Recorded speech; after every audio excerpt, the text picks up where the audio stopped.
Bueno, Leli, cuéntame, ¿cuál ha sido la cosa más random, más extraña que te ha llegado a cirugía? Una cosa que tú digas, no puede ser lo que estoy viendo. Bueno, dos cosas. Ajá. Uno fue un paciente que a los 8 días tuvo un sangrado abundante y eso pues es muy raro, demasiado raro, porque por lo general la hemorragia ocurre dentro de las primeras 24 horas, máximo 3 días. Yo cuando me llamaron dije, qué cosa pues tan rara. Después de una semana. De una semana. Ajá. En los primeros días no sangró. Cuando yo le pregunto al paciente, pues sí siguió las recomendaciones, porque vuelvo y les digo, yo soy muy clara en eso. Mire, usted no escupió, no hizo enjuagues. Me llevé la sorpresa que me dijo, doctora, usted me dijo que no podía hacer enjuagues de agua tibia con sal, me dijo que no podía hacer enjuagues de Listerine, ni de caléndula, ni nada. Pero usted no me dijo que no podía hacer con cloro. Y yo, ¿con cloro? Sí, doctora, lo que pasa es que ese sabor me tenía ya fastidiada, yo me sentía que la boca me sabía feo y me hice un enjuague con cloro. O sea, cogió el cloro de allá donde él lava, hizo un buche. Sí, la mezcló con agua y pues se hizo enjuagues de eso. Y yo le dije, de cosa está vivo, porque literal, o sea, las mucosas absorben mucho el cloro y pues son concentraciones elevadas. Yo desde ahí, no te ya puedo creer. en las recomendaciones coloco, no se puede hacer enjuagues con ningún tipo de líquido, porque imagínate, o sea, jamás me iba a imaginar que me encontraría eso. Y la otra fue un paciente que me decía que tenía muchísimo dolor y que en la noche, pues intentando ver qué hacía, se metió un clavito dolor, se metió o unas torundas, no recuerdo, creo que de alcohol. Y cuando yo lo reviso, me encuentro con una punta de lápiz y le pregunto y me dice, doctora, lo que pasa es que la punta de lápiz como que cayó justo en el huequito que me dolía y ya ahí me lo detuvo. O sea, jamás imaginé encontrarme nunca una punta de lápiz en una muela. Que cuando cosas raras pasan, o sea, uno no se alcanza ni siquiera a dimensionar las cosas extrañas con las que pueden venir los pacientes. Yo cuando estaba haciendo el posgrado me llegó un paciente con un dolor y dolor y dolor y dolor. O sea, pero yo cuando lo voy a revisar me dice, doctora, a mí lo único que me quitó el dolor de muela anoche fue que cogí mi perfume y lo puse en un algodón y me lo metí en la muela. Yo le pregunté, ¿te echaste perfume en la muela? Y me dice, sí, el perfume que tenía en la casa me quitó el dolor de muela. Me dio hasta el nombre de la revista donde iba a comprar perfume. Pues yo dije, bueno, voy a anotar el nombre de la revista porque imagínate, si los perfumes quitan los dolores de muela, esto ya es... Seguro se alcoholizó la muela y por eso le... Total, yo químicamente y científicamente qué pasó con el perfume que el paciente se metió en la muela, no me explico todavía. Pues él dice que el perfume de su casa le quitó el dolor de muela. Si él dice ese, yo le creo, pero aquí los pacientes vienen con unas cosas más extrañas que imagínate. Bueno, Leli, ya hablamos de esto. Hay una cosa que yo siempre he tenido la duda, no la tengo porque yo sé la respuesta, pero los pacientes no. El hecho de que un cirujano le diga a los pacientes qué tan cierto es que después que un paciente se saca un diente, se hace unas extracciones, ¿se puede o no se puede serenar? Explícales tú. Bueno, vamos, hazlo. Es que ellos, por decirlo así, asocian sereno a la noche. O sea, no es propiamente la lluvia, sino que ellos dicen el sereno de la noche. Realmente, si es de día o si es de noche, no va a afectar en nada. Es decir, esto es un mito, ¿cierto? Pero ¿qué pasa? Que muchas veces en la noche salen quizás a tomarse algo, a tomar incluso alcohol, y esto como tal sí es lo que genera eventos adversos o complicaciones en una cirugía. ¿Por qué? Porque bueno, salen en la noche, no es por el clima, vuelvo y repito, que se dañe la cirugía o que se complique el procedimiento, el postoperatorio, sino que de pronto salen y que a tomarse alguito. Y en el alguito muchas veces terminan bebiendo alcohol. Y el alcohol pues sí afecta el postoperatorio, no solamente porque es irritante de la mucosa, no solamente es que desaloje el coágulo con que cicatriza normalmente después de una extracción, sino que eso podría acarrear que viniera sangrado, entre más sangrado, mayores complicaciones, mayores días de postoperatorio, ¿cierto? Incluso muchas veces llegan a tener una alveolitis, que es la inflamación de esa zona, de ese alveolo que quedó después de la extracción. Entonces, como tal, no es que esté asociado al sereno de la noche o al día como tal, no, o si llueve o no llueve. Realmente muchos lo asocian, es que salen, pues derrumba, como quien dice, con una herida en boca, y en boca realmente vive de cuanto virus, bacteria, hongo, que podrían incluso llegar a infectar la herida o la zona si no tiene ese coágulo que protege y que favorece la cicatrización. O sea, como quien dice, el sereno no hace daño, lo que hace daño es lo que tú sales a hacer en la noche. Entonces, exacto, ya un mito aclarado. Correcto. Es lo mismo que me dicen, doctora, pero es que a mí a veces me dicen que puedo hacer buches y otras veces no, volviendo al tema de los buches, de los enjuagues. Allá iba. Realmente sucede lo mismo. Cada vez que tú ejerces alguna presión, o sea, hay un cambio de presión en la boca, ya sea generado por enjuagues, independientemente de la sustancia o el líquido, ya sea que tú empieces a escupir, ya sea que incluso bucees, nades o incluso vueles, o sea, siempre lo que genera un cambio de presión va a tender en los primeros días, donde ese coágulo es débil, a desalojarlo.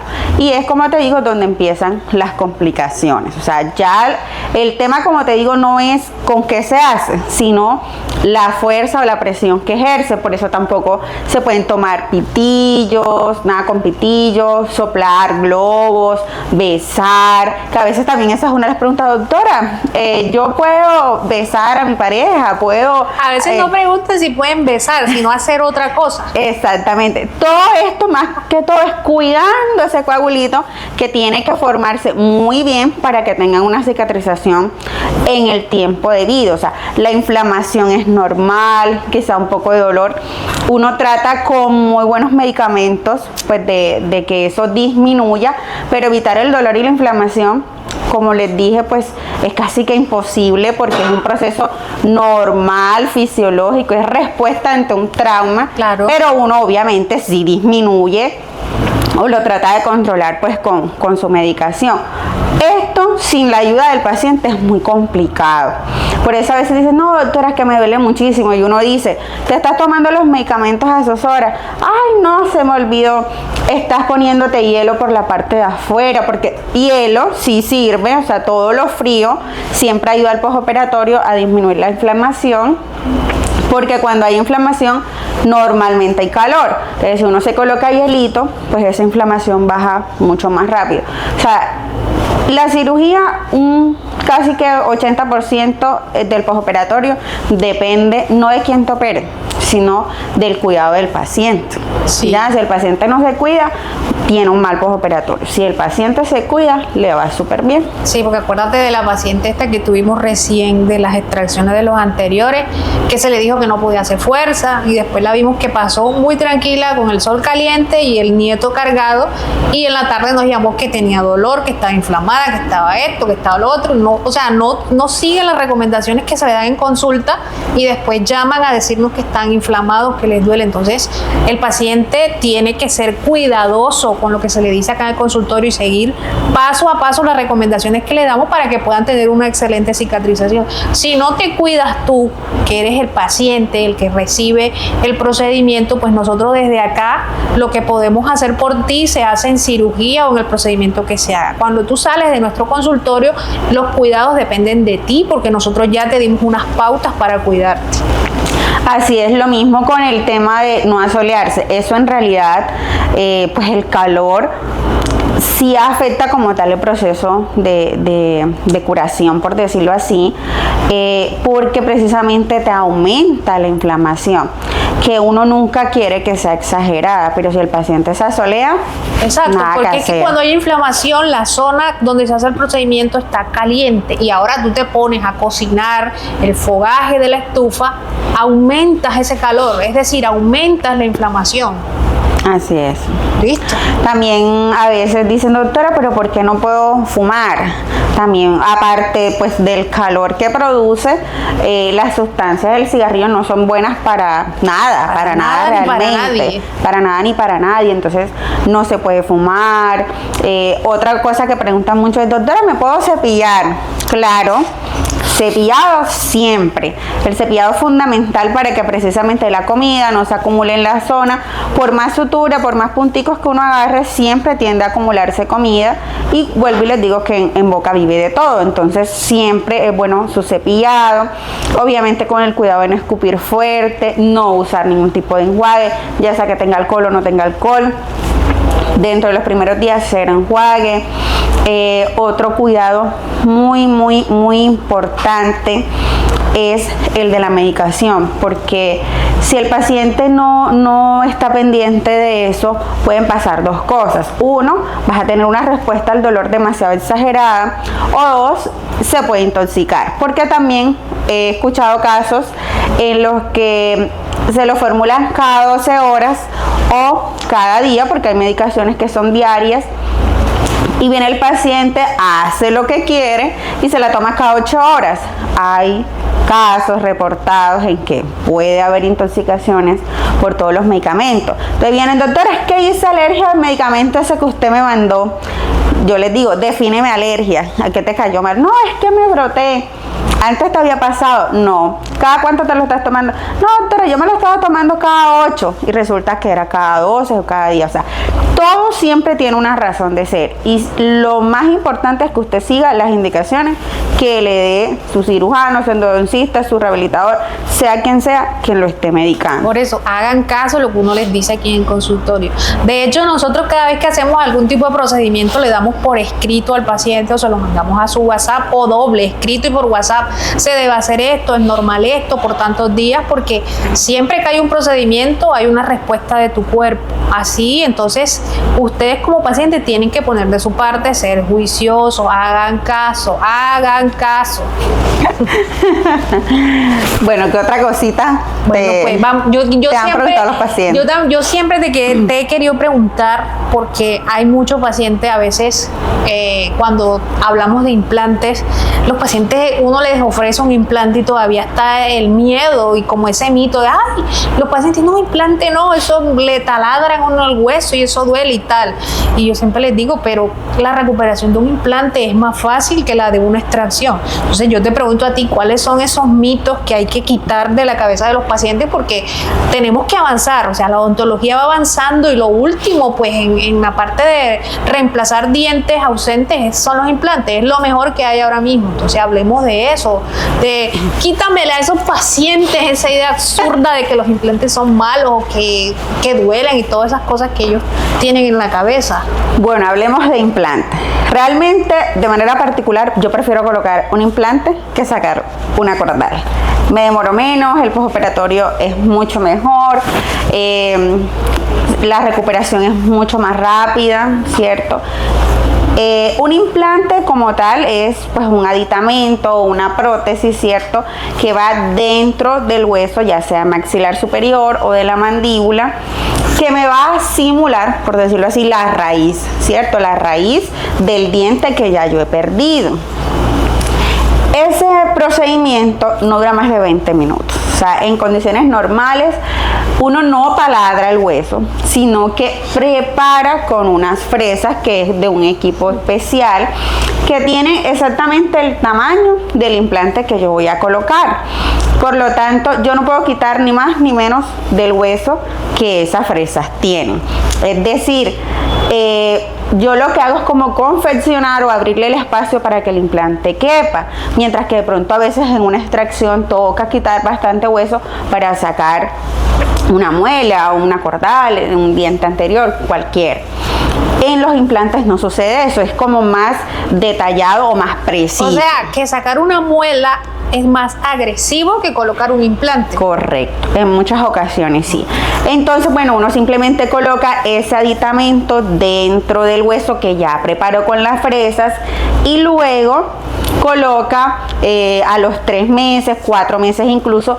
¿Por qué esperar tanto? Que a veces también el desespero es, doctora, ¿por qué me toca esperar 3 meses, 4 meses, a veces 6 meses?